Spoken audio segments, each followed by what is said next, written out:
रामिश एक छोटे से गांव में रहता था।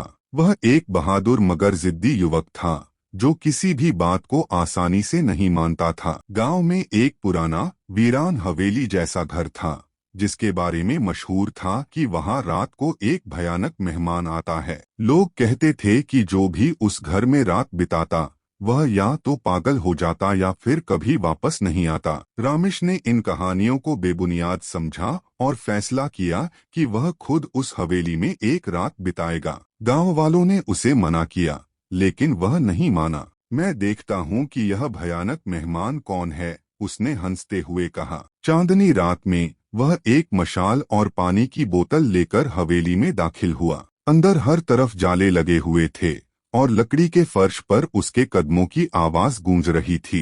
रात के पहले पहर सब कुछ सामान्य रहा, मगर जैसे ही घड़ी ने 12 बजाए दरवाजे खुद ब खुद बंद होने लगे। अचानक हवा में सरगोशियों की आवाजें उभरने लगीं। रामिश, तुम यहाँ क्यों आए? एक धीमी आवाज गूंजी। रामिश चौंककर इधर उधर देखने लगा मगर कोई नजर नहीं आया। अचानक एक कुर्सी खुद ब खुद हिलने लगी और खिड़कियों के पर्दे तेजी से उड़ने लगे। रामिश का दिल जोर जोर से धड़कने लगा लेकिन उसने खुद को संभाला। यह सब भ्रम है, उसने खुद को यकीन दिलाया।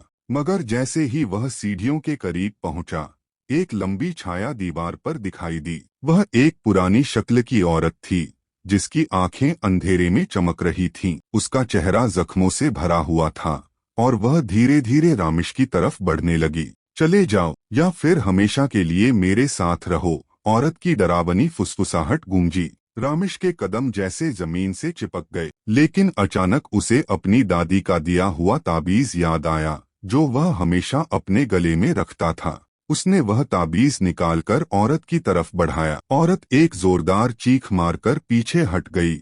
उसका शरीर कांपने लगा और वह धुएं में बदलकर दीवार में समा गई। रामिश ने हवेली का दरवाजा खोला और बाहर की तरफ दौड़ लगा दी। गांव वालों ने जब उसे सही सलामत देखा तो हैरान रह गए। उस दिन के बाद कोई भी उस हवेली के पास नहीं गया, मगर रात के समय अगर कोई कान लगाकर सुनता तो धीमी सरगोशियां अब भी गूंजती थीं। चले जाओ या फिर हमेशा के लिए मेरे साथ रहो।